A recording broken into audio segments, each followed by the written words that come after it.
Hi, I'm David with EV World News. We're talking about electric vehicles, green energy, and the stock markets. And I'm back today on a Tuesday with our founder and chief editor, Bill Moore. How's it going today, Bill? Hey, it is going. I've just climbed out of the sustainable aviation rabbit hole to join you. There we go. There we go. Well, I don't know that I wouldn't call it, necessarily a rabbit hole. There's a lot of that going on. And when you're doing it, especially if you're using like wood chips, there's a lot of things that can be made, whether it be renewable diesel, sustainable aviation fuel. There's a number of things that can do that. On the negative side, then you're killing trees, but hopefully you're killing trees that you can replace rapidly. So Well, yeah, exactly. Of course, those tend to be monoculture things, and yeah, I'm not a fan of the wood chip approach. If I were going to do it, I would be looking at something more sustainable like bamboo or switchgrass well, or and that's a little bit of it. There's bamboo, and there's something I can't forget the name of the tree that grows in Colombia that grows to full growth by year 7. If we wanted to do it here on the Great Plains, baby, go with oh, come on now.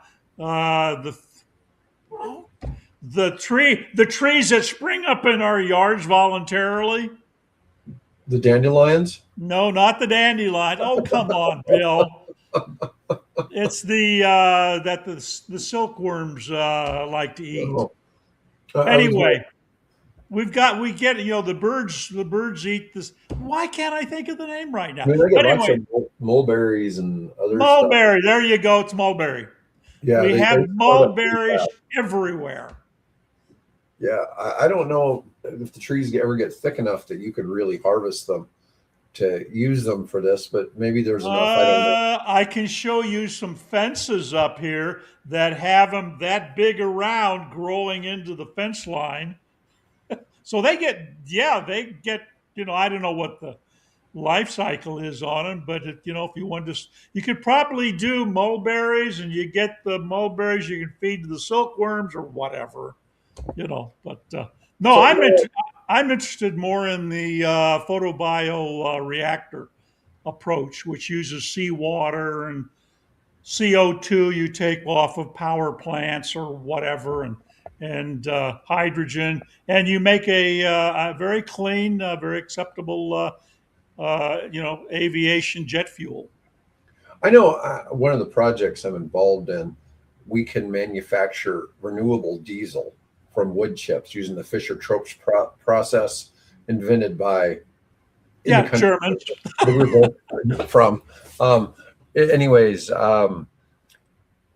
for less than 70 cents a gallon, you Well, can that's make, pretty good. yeah, and it's cleaner. It's actually better for the vehicles than, um, you know, petrodiesel.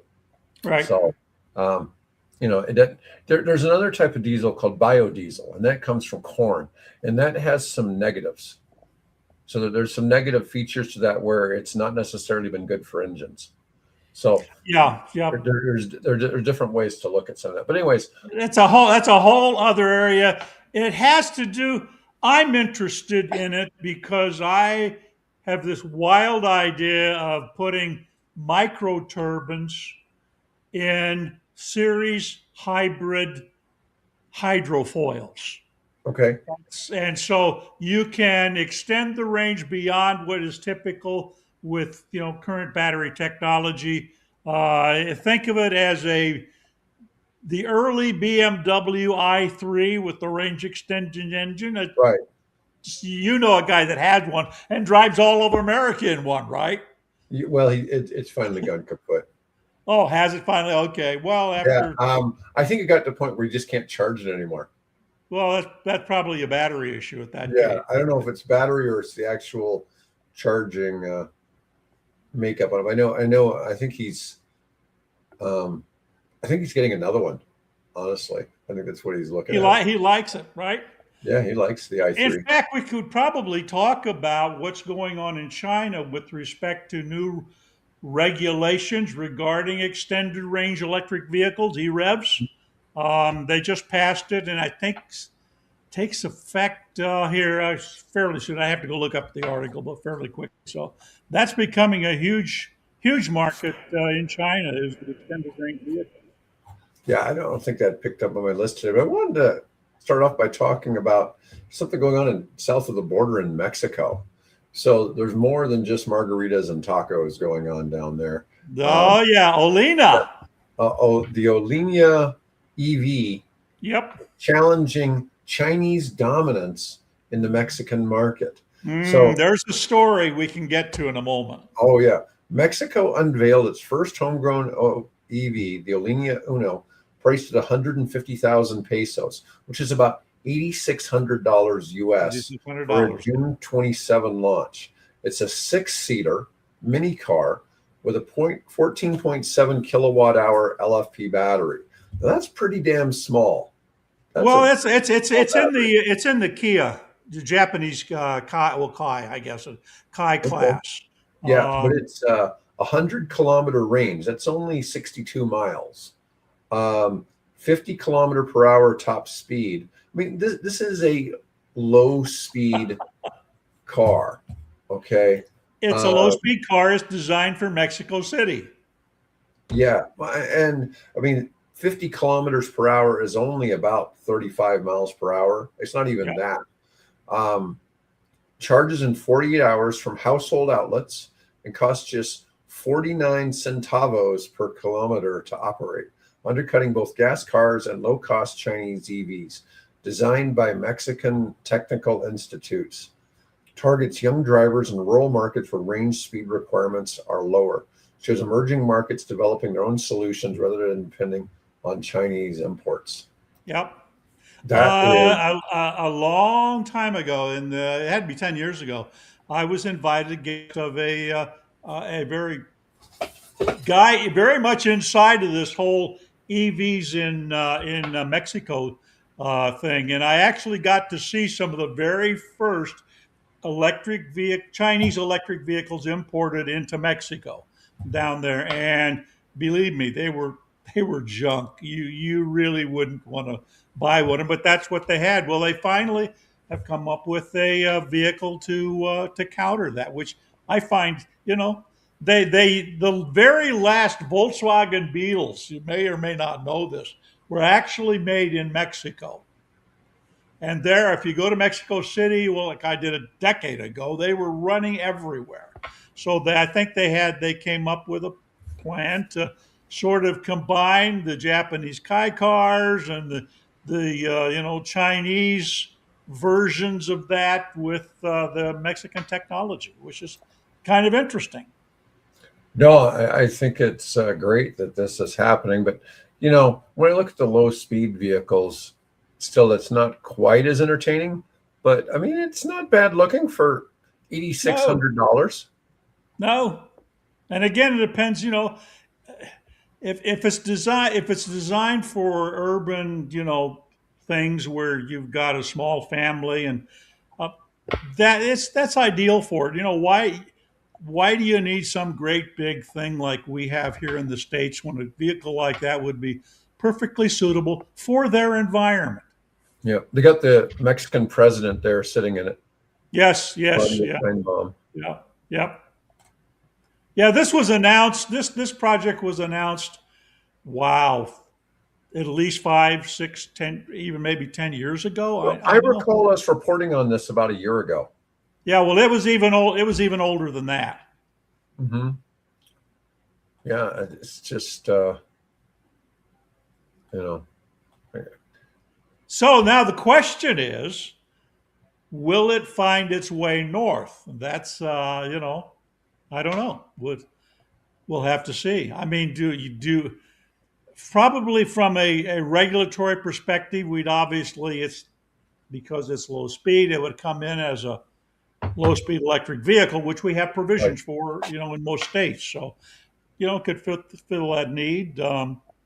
Will we ever see Japanese Kai type legislation giving it a wider market than just local state jurisdiction? I don't I know. Be see interesting to more and see. more of some little Mitsubishi truck. Oh yeah, Just the Isuzu. Now I see some little Mitsubishi trucks rolling around. I had a look. Actually, I've seen two of them. going down the road out here that you're familiar with, on the sidewalk, because they were, you wouldn't want to put them on the road, that's got 4 or 5 lanes of traffic on it. So they were driving. I looked at that. What the heck? In fact, I even have video somewhere I should put up on the site. Yeah, I don't know why I'm seeing them or where people are getting them, but people have them. Yep. So as I was organizing my articles, I told my system to pull me up as much information about donut labs as possible. And it's funny because everything it pulled up was positive. Okay. Finnish startup Donut Lab unveiled the world's first solid state battery in a production vehicle with jaw dropping specs: 400 watts per kilogram energy density, 5-minute full charge, 100,000 cycle life, and 90% capacity retention with no degradation. Technology combines revolutionary in-wheel donut-shaped motors, highest torque power density in the world at only 46 pounds, with solid-state batteries, already being deployed in Verge motorcycles and Longbow sports cars. But there's major skepticism. Many experts question if a 30-person unknown company can achieve what major automakers haven't. The specs seem good to be true, but the company claims production-ready vehicles are shipping. Sad face. Here comes. Yes. Yeah. The cell has been verified to be a standard. So it's supposed to be 400 watts per kilograms energy density without lithium or cobalt. It's been verified to just be a standard lithium ion chemical composition. The 100,000 discharge charge cycles, statistically and physically impossible under real world fast charging constraints. The 5-minute full recharge time without thermal degradation is probably pumping continuous high voltage near full capacity breaks basic laws of battery physics. Production ready status. The company lacked the manufacturing infrastructure to scale anything beyond basic lab rebadging. So what's happened is independent analysis of test data with over 20 battery experts confirmed that the cell Donut Lab showcased was not next-gen solid-state sodium-ion technology. It relied on a standard lithium-ion battery utilizing a graphite anode. A whistleblower. Yeah, go ahead. A whistleblower came out, who was a director at one of Donut Lab's partner companies, filed a criminal complaint in Finland. The complaint alleged massive misrepresentations regarding energy density, life cycles, and production readiness. Partner deception reports indicate the Donut Lab misled small-scale investors and EV partners such as Verge Motorcycles about the technology's readiness. This was reportedly a tactic to continuously secure more investment funding. Well, it's not unlike usual for people to stretch the truth a little bit, but this sounds pretty bad. The sad thing is that we like the Longbow people. We had the Longbow people on. Yeah, we had them on. Yeah. They weren't relying on this. And this was part of how they were keeping their ultra lightweight electric vehicle, or whatever their term was, but it was, say that it was extremely lightweight for an electric, ready to go. And this was probably part of their, secret sauce. They were fed a line and they programmed that into their, AI or whatever they're using to, or their slide rule or whatever. And so I hope that this doesn't. I just watched a video just a few days ago of this company. Somebody came on and was saying that they said that they don't need these big battery plants and things like that because the way their cells are made, they could put it into a shopping mall stall and manufacture batteries, in an abandoned shopping mall. So, they're still pushing a load of tripe. I don't know. I'm not the guy to make that call. I only believe what I read. Yeah. Well, when I do my shows with Mike Herzog, Mike is a super battery technology skeptic. Okay. He's always like, he doesn't, if it's not Tesla, it's not Cattle, it's not BYD coming to market or or somebody equivalent like LG or something. Right. Um, it's it's really hard to make these things work, and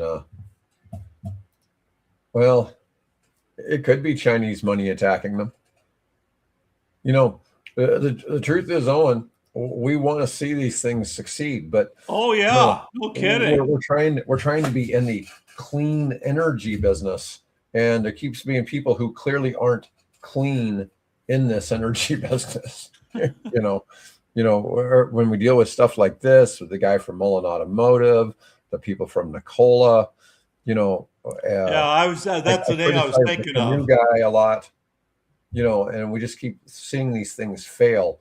And it's just really aggravating when Yeah. it's like if they could have been better actors, even if their business wasn't doing well, maybe they could have had enough of emotion that somebody like Ford or GM might have stepped in, and that was never the case because they were so Yeah, and um, there have been, there's deep in it. been this battery space has been rife with all kinds of issues like that. There was a company that I'm aware of that GM did in fact invest in, and again it was all hype. It was a U.S. company, and I think I even, if I remember, I may have even interviewed the founder of the company at one point. But anyway, um, yeah, this is human beings do good things and human beings do bad things, and it's just sad to see because it holds back progress for a few fast bucks. So Yeah, but if nothing else, for those guys that started that company and did all of that, and they did some things wrong, there's a career for them in politics. They no can be in kidding. the private sector and go to the public sector where it's okay That to behave yeah, like that. where that's a plus on your resume. It's a plus to have no ethics and just be full of crap all the time. Um, Oh, okay, that's interesting. Yeah. okay, so they're similar ownership. Yeah, well, that's probably a good thing then. So maybe it won't be as big of a disaster for Verge. But I just remember having the two guys, one of them was former Tesla, right? Or were both of them former Tesla, the two longbow guys? Oh, I don't remember now, to Yeah, be honest. but they were, you know, they had some cool plans. Anyways, um, okay, both were former Tesla guys. Um, all right, so Tesla Robotaxi set for June 22nd launch in Austin. Now I am assuming this. Originally, I was thinking this was going to be the actual two-seater Robotaxis, but these are Model It's Ys. Model Y still. Yeah. Yeah, Tesla is tentatively launching its Robotaxi service to the public with 10 to 20 Model Ys operating in a limited area with under remote human supervision. Musk emphasized they're being super paranoid about safety, and the date could shift, but also announced that starting June 28th, Tesla vehicles will drive themselves from the factory line to customers' houses. Now, I've seen that occur before, where the cars have delivered themselves to customers. Right. But that may have just been one-offs, and they may have been somebody. There was always somebody following it with a camera, filming the whole Well, thing. obviously, yeah. How would Yeah, you? Otherwise, you couldn't. It can't. Well, I guess supposedly, theoretically, it could film itself, but that's difficult. That's difficult. that'd be difficult. Yeah. I've been in some cars that have such fancy camera systems. It appears like there's a camera 10 feet above the car looking Yeah. down. Exactly. Exactly. That's what I was saying. It I'm could film so themselves. confused by that technology all the time because clearly they don't have a It periscope. collect it collects all the different cameras, and then it meshes it above it. So Yeah, digitally meshes it. So it's interesting how some of those work. Um, the launch is critical for Tesla's future valuation. Musk has staked the company's entire future on autonomous vehicles, pivoting away from cheaper EV platforms. The company faces softened EV sales due to rising competition and backlash against Musk's political activities. All right, we'll move on to SpaceX.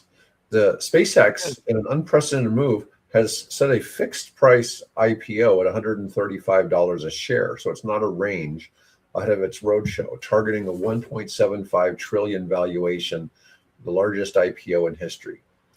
30% of the offering will go to retail investors, which is unusually high, with proceeds funding AI data centers in space and the expansion of Starlink. The company merged with Musk's xAI earlier this year.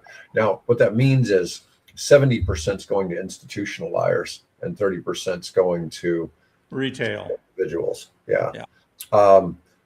Now, the risk factor: SpaceX is currently unprofitable, lost almost $5 billion last year, and the valuation relies on technologies that don't yet exist.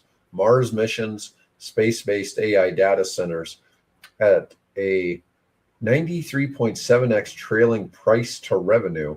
It's valued like a hyper-growth tech company, not traditional aerospace. Well, it's not completely true that the space-based data centers don't exist yet. It's just they don't exist on a big scale. There's a few of them out there already. So it's been done, but it's been done in a very lightweight fashion. Yeah. Let's see. All right. Let's talk about Ford. So, Ford's into EVs. They're not into EVs. I was looking at Consumer Reports recently, and Consumer Reports recommended buying the Mach-E over the Ioniq 5, which I thought that was an interesting vehicle comparison to pick. But, I think the Mach-E is Ford's only EV offering right now. Anyways, Ford. Well, here in the States, they have some over here. True. Yeah, here in the United States and Europe, yeah, they have other things like the Explorer and some other vehicles that would be cool to see as EVs here in the United States, but they don't exist. Ford is testing prototypes of a sub $30,000 midsize electric pickup on its new universal electric vehicle platform, targeting a 2027 launch. After federal EV tax credits ended, demand cooled significantly for EV trucks. Ford is using a bounty program internally, rewarding engineers for every millimeter of height and gram of weight removed to shrink battery size and hit the $30,000 target. Focus on efficiency-focused engineering, lighter designs, improved aerodynamics. This is Ford's bet to revive U.S. EV adoption by hitting mainstream pricing that average Americans can afford, a stark contrast to the $50,000+ EVs that have dominated the market. That'll be interesting to see, and that doesn't bode well for people like Slate, right? If Ford's actually going to do something like this, yeah, because Ford has the money to gamble on something like this, and Ford has the experience and the capability to mass market it, right? But it's not a matter of building it for less than $30,000. They have to build it cheap enough to sell it for $30,000. Yes. And traditionally, Ford has liked selling some of their more expensive stuff. Somebody was telling me that on delivery vans, Ford has almost a 50% profit margin on their price. That's interesting. The gas vans, not any. On gas vans. But it really makes you think a little bit, because it's like you certainly don't have those kind of margins on cars, right? And Ford got rid of all their cars because there was no margin in them. And now they're going back to these lower margin vehicles. Yeah, so, I saw a headline that said that the minivan is coming back. The much despised minivan is apparently coming back. So, I've seen some designs that look very SUV-ish, but they have like a van sliding door.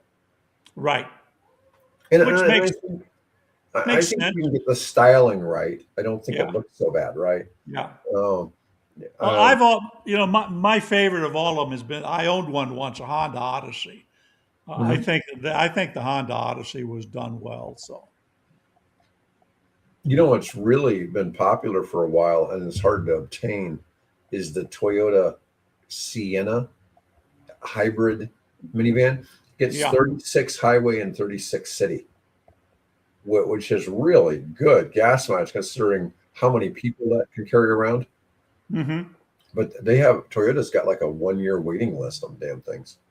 I mean, it's a really big seller for them.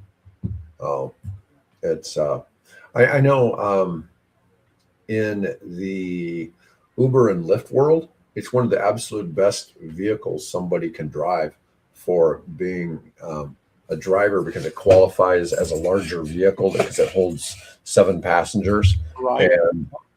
and at the same time, it's fairly reasonable to drive per mile.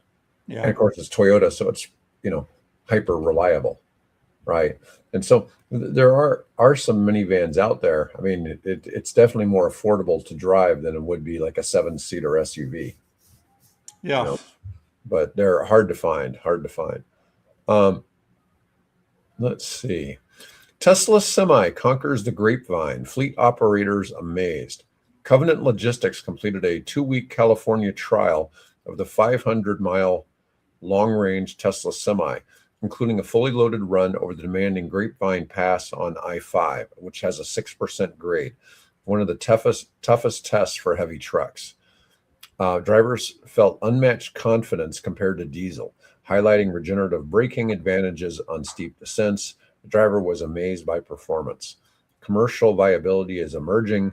Covenant joins growing list of major fleets reporting positive test results as Tesla ramps volume production in Nevada. This could be the breakthrough for semi-electrification. It's interesting. Um, we don't really spend as much time talking about this about the trucking industry, right?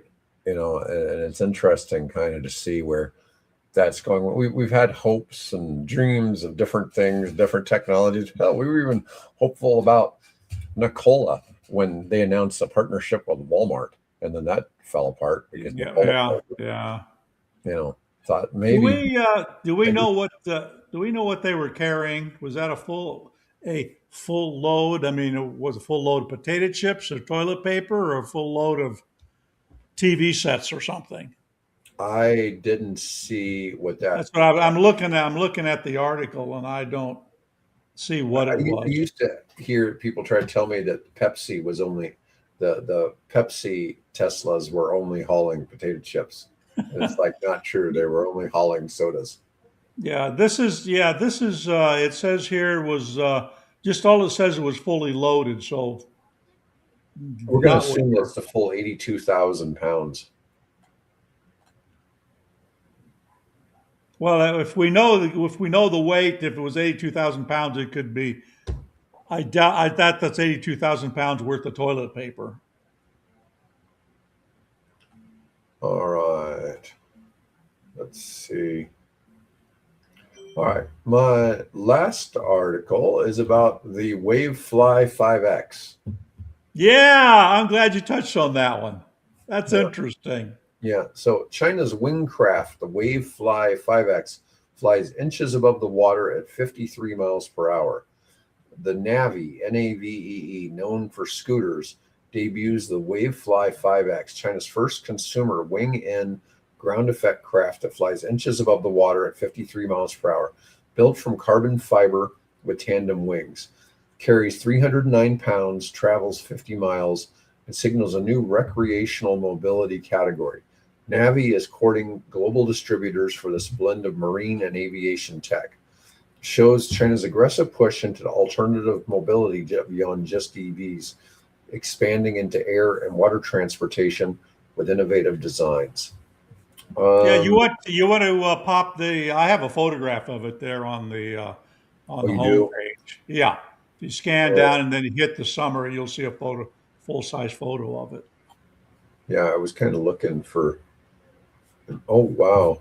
Um, well, I'm just on the, at the moment, I'm just on the Google Images, but it's a pretty Yeah, there you go. neat design. Yeah, that would be fun. Although it probably again, I don't, well, would there be any restrictions on that like importing cars into the U.S.? I don't I know. don't know. I mean, I guess you're only, driving it on water, right? Yeah, Um, and of course the question is what's the price? I found this shocking. I was at our local EAA chapter meeting last night, and talking yeah. with one of the pilots there, and he's building a RV-10, which is I think it's two, maybe it's four place, but anyway, it's a experimental class aircraft. And he was telling me that he decided to go all glass cockpit in this thing, so there's no analog instruments and things. You know how much he's spending just on the electronics? Probably 15,000. $78,000 Ooh. for the glass cockpit. So I don't know how many of the Wave 5Xs you can buy, but wow. I mean, I would think it'd be priced more like a boat than it would Probably, be. yeah, more like a you would think. Again, will we ever see it here in the states? Maybe. Yeah. Well, Somebody will buy one through Alibaba, and then they'll tell us about it on some YouTube video channel. yeah. What is it? Is it electric that does the, weird Chinese EV of the week?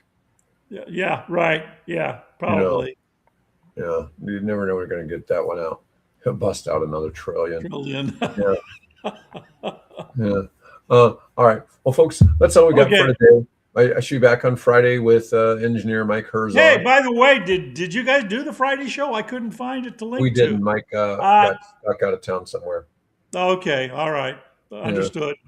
Yeah. Okay, Yeah, that was why. All right. Anyways, thanks folks, everybody. thanks for watching and have a great day.